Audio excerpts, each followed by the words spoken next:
Tate is a former professional kickboxer who about a decade ago began posting advice to young men on social media.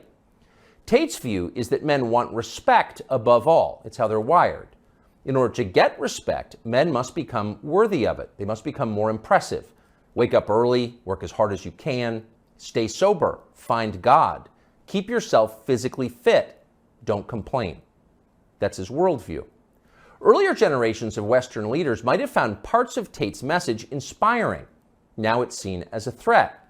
The media treated him like a criminal up until the day he was officially classified as one. Just after Christmas last year, Tate and his brother Tristan were arrested and thrown into prison in Romania, where they live.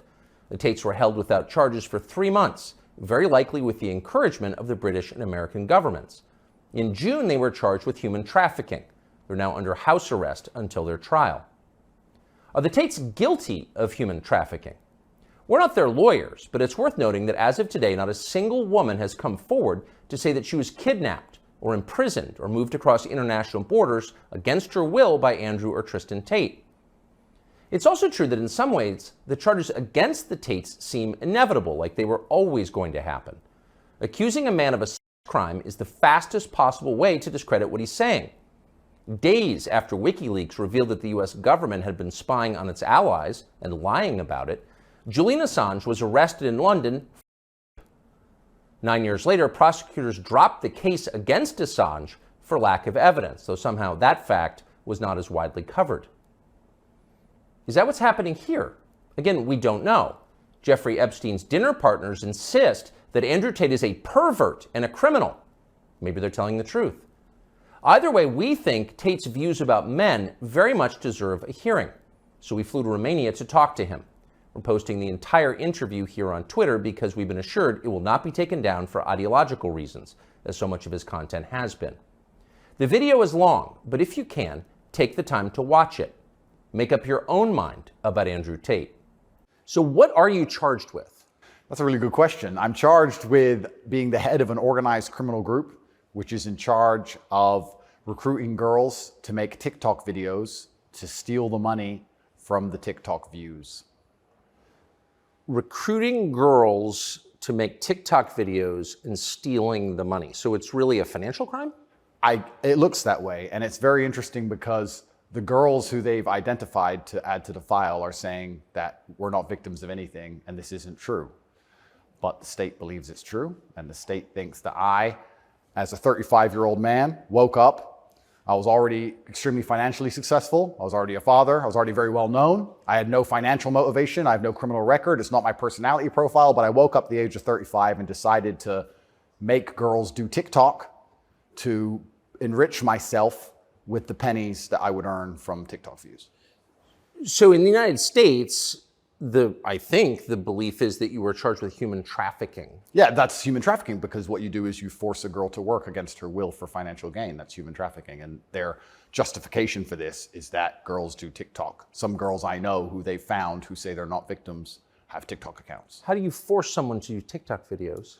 I guess the prosecutor is going to have to explain that, isn't he? It's a very interesting scenario I'm in, and I'm inside of Romania, so I have to show a degree of respect to the Romanian judicial system. And I have to show a degree of respect to the situation I'm in. But the overall charge is that there's an organized criminal group. There's a group of us. I'm the head of it. My brother is below me. And we use the lover boy method to convince women to do TikTok videos to make money so that we can steal the TikTok money. So there's no, just to be clear, you are not accused of pandering, of pimping, of forcing women to have with anybody. No, not forcing them to have sex, not restraining their movement, not stopping them from living a full life, but the fact that we are somehow convincing them to have TikTok. Very interesting. I don't think... But there's no actual... I'm asking you this because I do think it's a widespread belief that you were accused of pimping. Yeah, no, that's nothing to do with any of this case. Absolutely nothing.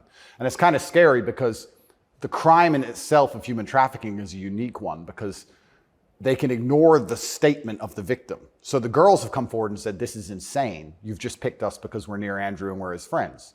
But the whole idea of the crime is they can say that she's brainwashed, right? She's under duress. So you can ignore her statement. State says she's a victim, regardless of the fact that she says she's not a victim. So it's very interesting because the difference between is consent, right? Right. But they remove all of that. They're like, nope, you're a victim. No matter what you say, we're deciding you're a victim. And they've chosen them. And of course, these girls do nothing. They've never had sex with anyone, nothing to do with that. So they've picked TikTok. So it's scary. Imagine you're a full-grown man anywhere in the world today.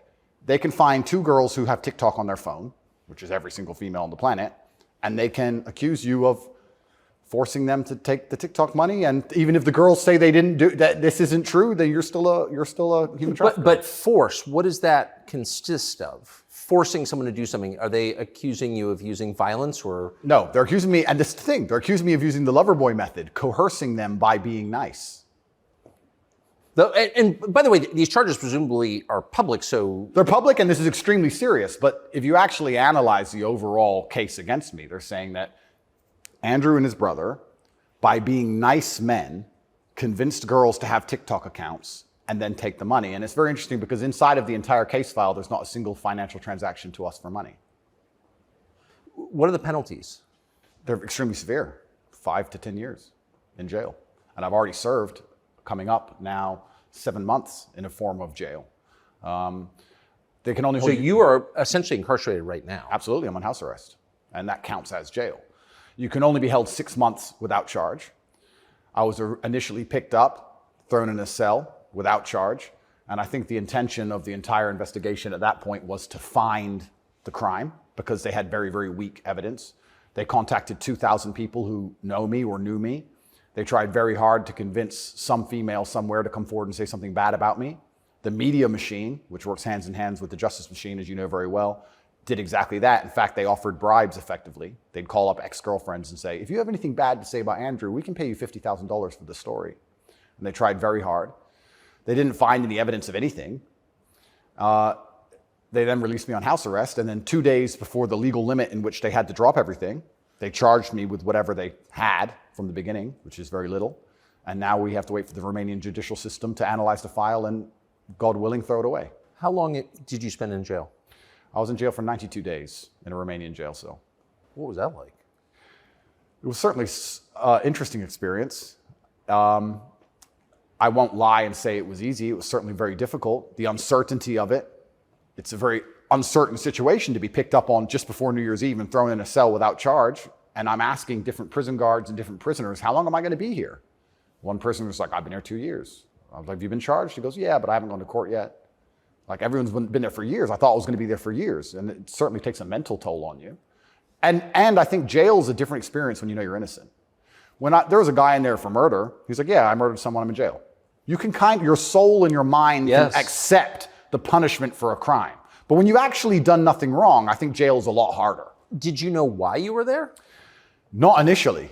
So for about the first 2 weeks, I never actually got told in English what I was accused of because I was arrested on December 29th. There's New Year's. What were the circumstances of that? Yeah, December 29th, 5 a.m., the armed guards ran in this house.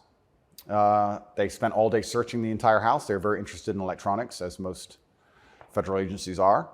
And then they took me that evening and said, we're going to go and put you in jail for 24 hours. And after 24 hours, you see a judge, and the judge will decide if you stay in jail. And the judge decided I should stay in jail. What did you do? I mean, who'd you call? I had a lawyer, and my lawyer came and he said, we need to analyze the case file. We need to see what they have against you.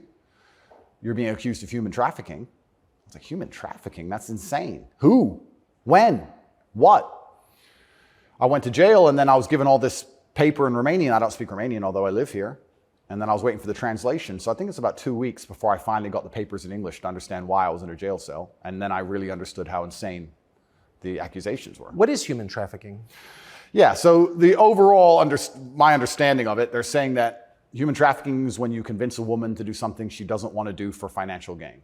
And there's different methods you can do that. You can do that through force, and you can also do that through emotional coercion. I think most people, just speaking from the American perspective, most people believe that human trafficking is effectively slavery, selling human beings. That's what I believe as well. Absolutely. And this is the thing that's so interesting. When you finally end up the enemy of the matrix and they use the legal system as a weapon to punish you for having an opinion, you realize how subjective the law is, right? Because it can be a weapon. When you have something subjective, you can just pick and choose.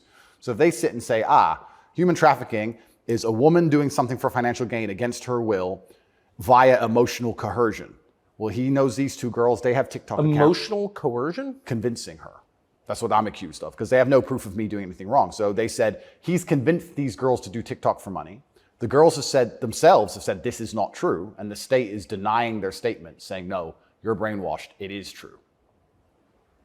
And I went to jail. So how is the state, so the state is trying to coerce the women, so how is the state not committing human trafficking by the same definition? Well, absolutely. It's very interesting. It's very interesting that you can sit someone down and tell them they're a victim when they say they're not a victim. You're a victim of being coerced, and we're going to try to coerce you into conceding you were coerced. Exactly. It's a very interesting scenario. And okay. Yeah, and it's a very interesting scenario. And it's up until this point, no judge has looked at the evidence of the case. So up until this point, I've been to court a bunch of times. But the only reason I was in court was to discuss my preventative detention. So under Romanian law, if you being free can impede the investigation, you should stay in jail. So the judge agreed that, yeah, maybe if he's free, he can damage this investigation because they're trying very hard to get something on this guy. So I've done a bunch of jail time. And now it just begins. The judge is going to look at the case. And like I said, God willing, I still have enough faith in the Romanian judicial system that she's going to look at this and go, this is not a crime.